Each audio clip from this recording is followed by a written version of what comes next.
Welcome to the No Net Net. In this special spotlight episode, we talk with Jack KB3WUM, whose work shack is over 200 feet above the ground in the control cab of a construction crane. Jack not only enjoys the view for miles, but is also able to work nearly every station or repeater out to the horizon.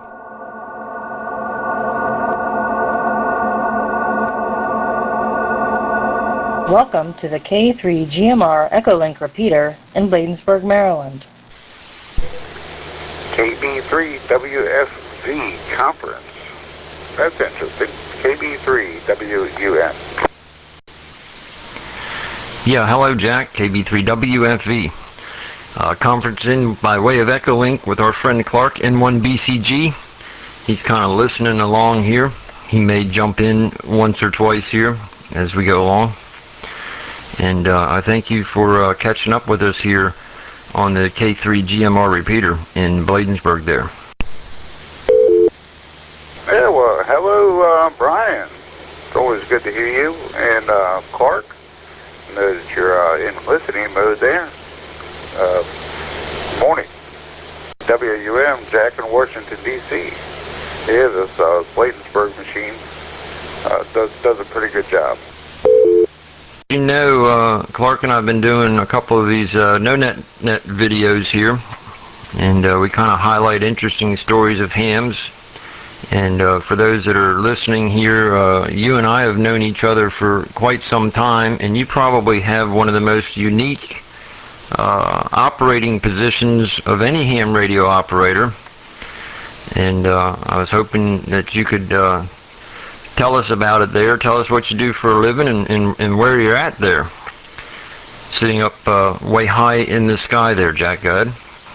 Brian, I got to thinking about what I do and my hobbies, how I incorporate hobbies. And I got to think that I'm probably 0.1% of the population.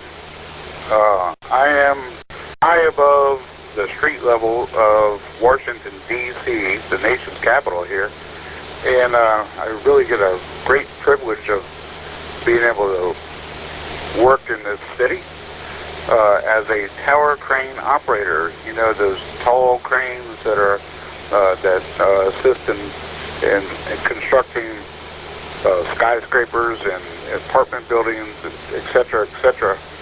And you know, I got into this position because I was thinking, man, what a great opportunity it would be to get up on one of those cranes and work my radio. So it just happened to work out to where I was a crane operator to start with for the mobile hydro cranes, and a position came up for an opportunity to climb the tower, and I just absolutely loved it. Wonderful thing to be able to wake up and go to a job that you enjoy, to see the sunrise from the horizon, and sometimes the sun sets on the horizon at the same day. And it's a wonderful privilege to have the ability to be a ham radio operator, have an automatic 200-foot tall antenna, and be able to enjoy your hobby while at work. This is KB3WFV by way of Echolink on the on the K3GMR repeater in Beltsville, Bladensburg. I'll get it right, Bladensburg, Maryland. So Jack, how high off the ground are you on now? And can you tell me what model crane you're in there? Well, currently, Brian, I'm in a Potane. Papa Oscar Tango, whatever A is, Alpha, India, November. Potane, model Mike Delta 345. And that's this is a very rare machine in the United States, more popular in Europe and France, that's where it was manufactured, in France. I believe, to the best of my knowledge, there's only 2 of them in the United States, and it's got a little age to it. It's just about old enough to drink. At 1999 model, It's a goodie, oldie but goodie, and currently sitting at heat height here is right around 185 feet, under hook height of 187. So it's not a very tall crane, but in the Washington, D.C. metro area, particularly Washington, D.C. borders itself, the buildings are not permitted to get very high here. They have some regulations. I'm not really sure how they're worded, but it has something to do with the street that the building is adjacent to. The building cannot be more than 2.5 times the width of the street that it's close to. I believe that's the regulation, but obviously that is up for correction. So most of the buildings here in downtown are generally no higher than 12 or 14 stories. Of course, the exception of the Capitol building and Washington Monument and some others. Welcome to Green Mountain Repeater Association's 146.61 repeater, K3GMR, located in Bladensburg, Maryland. Apparently the repeater controller heard that you were having problems. Yeah, the repeater controller jumped in and ID'd itself for me there, so that I don't get all tongue-tied on it anymore. Well, thank you, Miss Repeater. Well, that's pretty cool. So 185 feet off the ground there, and it sounds like you just have a 2-meter antenna up there and a 2-meter rig. VHF, UHF being line of sight communications there for propagation. I imagine you have a pretty good view of the horizon all the way around, and you probably operate repeaters quite some distance from that location, God. Yeah, you're absolutely right. I've got a wonderful vantage point here with the line of sight, being as tall as I am, and being that the other buildings in the city are not permitted to be as tall as I am. I got a great line of sight. I have a mobile rig. It's limited to 30 watts. It's kind of an older rig. It's a little bit older than the crane. It's an old Kenwood unit that has multi-bands in it. It does 70 centimeters, 1.25 meter, and 2 meter. And that's what I have up here right now, running off of one tri-band antenna. It's a magnet mount that I put on the cab, and I do that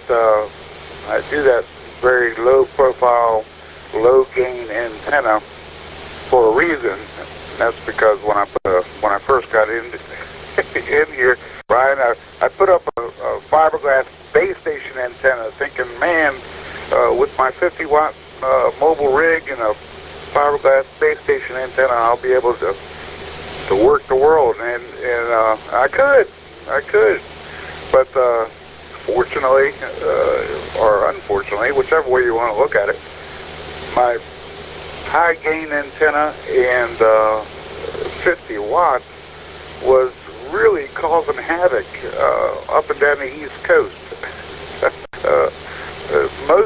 Just about all the 2-meter repeater pairs are used up along the East Coast here, and I think that 100 watts, or excuse me, 100 miles between repeaters with the same pair is not quite enough when you're 200 feet in the air. So I was getting into machines, and I was hearing machines that I didn't want to. Sometimes I would hear 2 or 3 machines on the same pair. So that's why I decided to downgrade the antenna system here to a lower gain and kind of limit myself so I didn't have to hear stations in Pennsylvania or Delaware or Virginia or West Virginia, New York, etc. When I was trying to listen to something here local. So that's the reason I use the limited antenna. That's pretty cool there, Jack. And it adds credibility to the statement that height is might.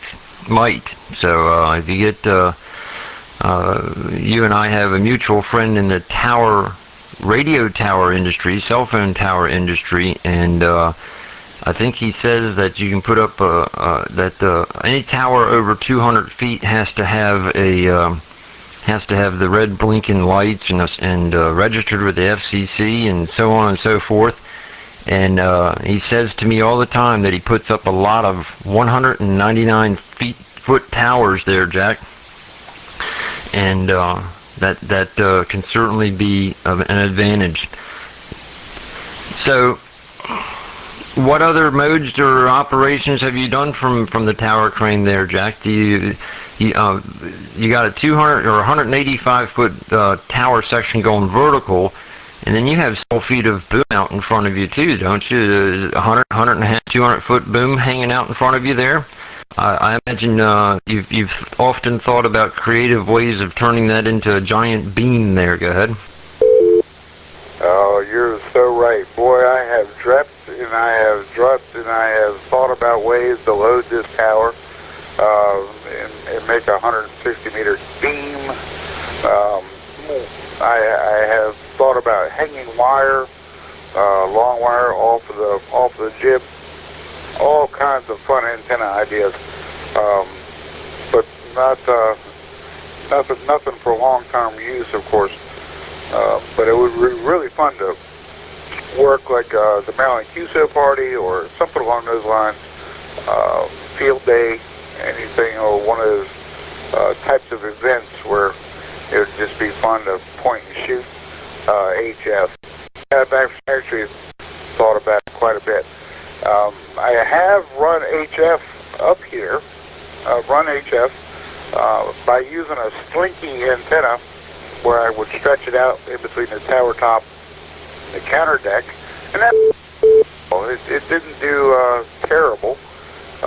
The limitations of the slinky antenna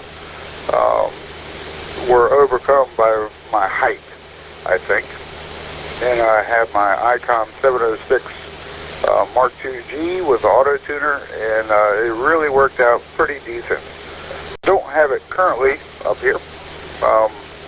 I've since got rid of the 706, and I have an IC 7100 now. And I don't feel comfortable leaving it in the crane, especially in the neighborhood I am in. I don't know that anybody would actually climb up here to be mischievous, but I didn't want to give them that opportunity with my HF rig. That's why I have my antique Kenwood sitting up here. So if something were to happen to it, it's not a total loss. Well, that's completely understandable, Jack, and sounds like great opportunities that you try and take time to take advantage of when you have the time to.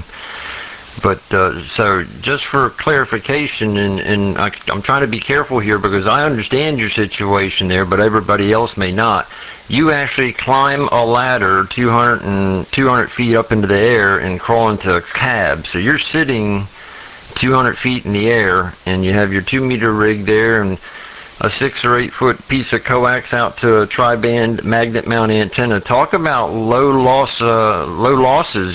Not very much feed line and not a whole lot of connectors. Just the most efficient way you could make a 2-meter VHF UHF station possible. And in fact, you often also work a lot of 1.25 or 220 megahertz there from up there as well. So it's pretty cool, Jack, that you're sitting in the catbird seat for ham radio in one of the oldest cities in the nation there. KB3WUM on the K3GMR repeater. Yeah, it's absolutely amazing to be able to come and work in this city, Brian.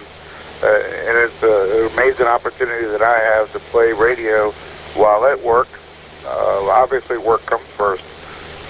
Anyway, it's a great privilege to work in this city, being as old as it is. I get to see some wonderful monuments and architecture, culture on a daily basis.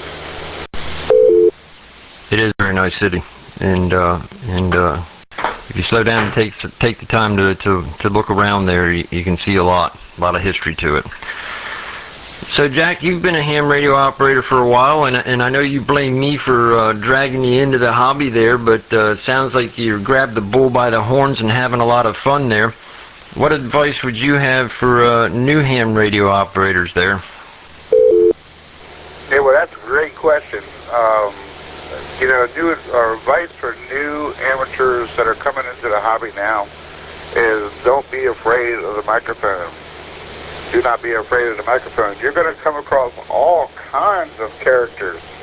Some of them happy to host you, and other ones that are going to be kind of cranky. Don't let the cranky people let you down or get you down. Get in there and use the radio. Follow good amateur practices, and you should have a lot of fun. There's lots and lots of different modes out there. Lots of digital going on. Echolink is a wonderful way to get around the world with very limited radio equipment. All you need is a call sign. It's a free app. You get on Echolink and pop in and out all over the world. It's wonderful. E-Star and Wires X and DMR, a couple other digital modes that'll get you around, popping in and out. New people all over the place. It's a lot of fun. And, that's my advice to newly licensed guys. Don't be afraid of the microphone. Get on there, make yourself known, talk to people, learn about them, and they become your family. It's wonderful to join and support your local group. If you don't like your local guys, go over one county. They're probably okay too. Or they're probably, they might be better. You never know. At one point, Brian, I was a member of 5 different amateur radio clubs at the same time, just in a ball. I can't agree with you anymore there, Jack. Since I've been in this hobby, I've got friends from Maine to Florida and all across the nation there, so it's been a lot of fun for me there, and that's probably very good advice, is not to be afraid of the microphone. Jump in there. You may run into a knucklehead here and there. You might bump into Mr. Yuck, but every now and then that happens in any hobby or any walk of life. Don't let it, like you said, get you down. Just keep on moving and find a different machine or somebody else to talk to. Well, Jack, I sure do appreciate your time there, and I'm glad that you have the opportunity to sit here and talk with me a little bit for the No Net Net. And we hope to catch up with you soon. I'm sure we will. That big antenna in the sky there, it's hard to get away from you. Jack, thanks very much for jumping in with us here, and I'll let you get back to work there. From KB3WFE and the No Net, 7-3s, Jack. Well, thank you very much there, Mr. Bryan, for popping in on the Green Mountain Repeater Association's 146.610 repeater connected with Echolink. I really appreciate the repeater trustees and the club there that keeps this thing up and going, and giving us the opportunity to have a little rag to you. Mr. Clark, I hope that you were able to jump in there and listen a little bit, and I look forward to more and more of the No Net Net. You guys have a great day and a great weekend. This is Kilo Bravo 3 Whiskey Uniform Mike, Jack in Washington, D.C. 7-3. Thanks for being a part of the No Net Net. Be sure to check back for more episodes as the Traveling Repeater Roadshow visits amateur radio operators around the country. You can write to us at thenonetnet@gmail.com for more information.